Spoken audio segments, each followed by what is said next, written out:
Hey guys, what's up? And welcome to the unboxing and quick review of the Tozo NC20 earbuds.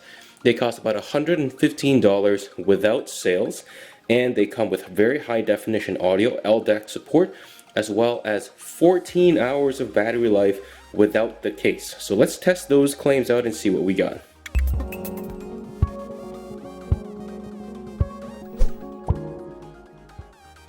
First, we'll start with a quick unboxing of the device. Okay, let's see what else we have inside the box first. And here we have a user manual, a quick guide, put that aside. And what else do we have in here? And we have a card for live chat, put that aside as well. And we have a USB-C cable.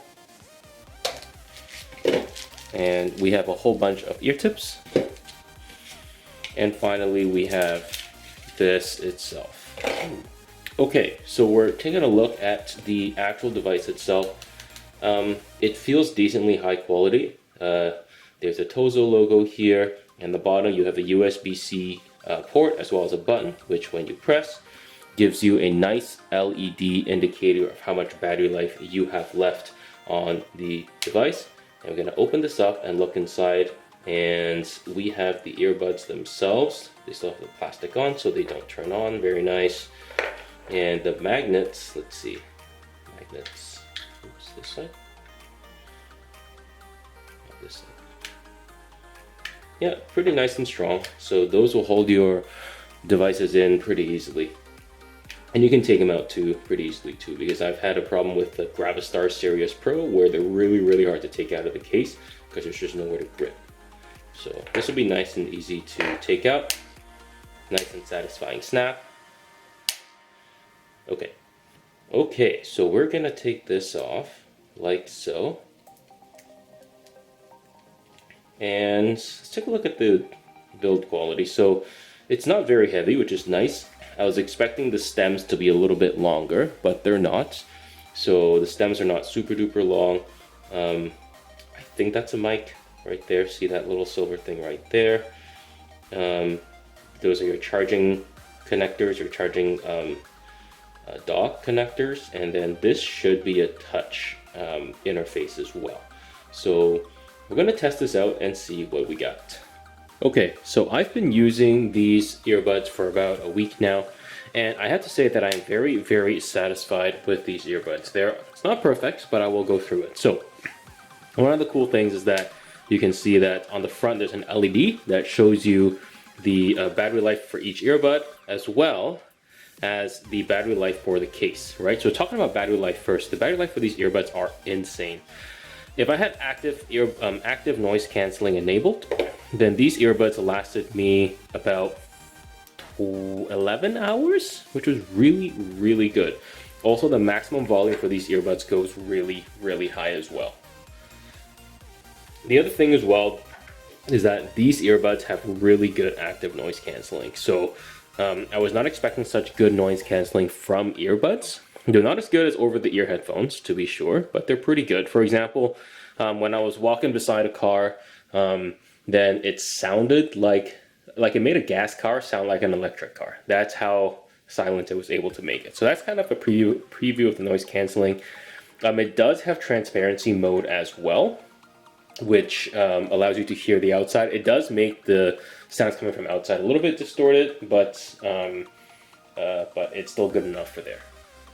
Comfort-wise, these earbuds are pretty comfortable. I was able to wear these for about 2 to 3 hours, and I basically didn't feel any discomfort with these earbuds. There are different size tips, of course, that you can use to replace these, and they're pretty light in the ear.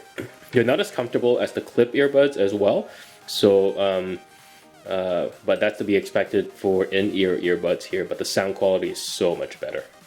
So in terms of sound quality, I was pretty satisfied with it. You can actually EQ this if you want. Currently I have the EQ set to bass, and I have to say bass drops are really good.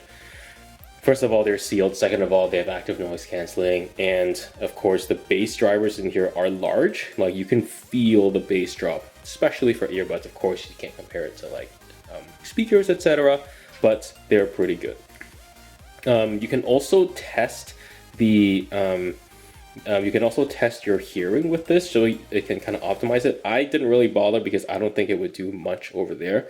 I mostly play with the other settings here, right? You have your noise canceling mode, your transparency mode. You do a single tap, you'll see it moves from noise canceling to transparency. You do another single tap and it moves like so. And then let's say I'm playing a song.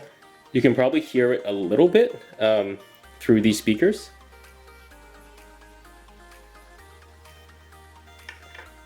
And then you can do a double tap to seek backwards, right? And then you can do a double tap on the right side to go to next song. All that works pretty well. The only thing I found that didn't work was the double tap. So you can see that the double tap is kind of weird because, for example, when you double tap this, you're supposed to go to the next song and start playing. It just randomly pauses for some reason. Triple tap works pretty good, like, right? Triple tap works fine. Long press works fine, and to increase the volume as well. See that?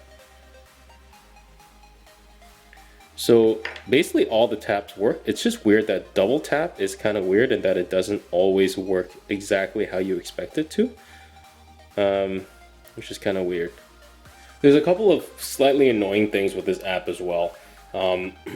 With regards to there's like an AI mode, which I never really use this community. They basically want to make this your hub for, I guess, earbuds, but realistically this app should be for you to set some of your settings and then you never use it again, right? That's the ideal for these audio apps, but unfortunately they always want to build more stuff into it. There's also sound mode here, which I don't really use because the audio is actually really good. The last thing I want to say is that you have a couple of options here. For example, you can have a dual device connection, you can have wear detection, low latency, and LDAC, which is going to be quite important for higher quality streaming from Tidal and stuff like that. However, you cannot have all these settings enabled at once. So for example, you can't have dual device and LDAC at the same time. If you do dual device, it'll tell you that LDAC has to be disabled. If you do well, yeah, you can do low latency as well, but you can't do dual device connection and LDAC at the same time. You can also change the touch controls here for the left and right. So for example, as you can see, I was showing you single click for switching, double click for seeking, triple click for going back to normal mode, and long press for volume. All of this work except for double click, which is a little bit weird, so I still don't know what's up with that.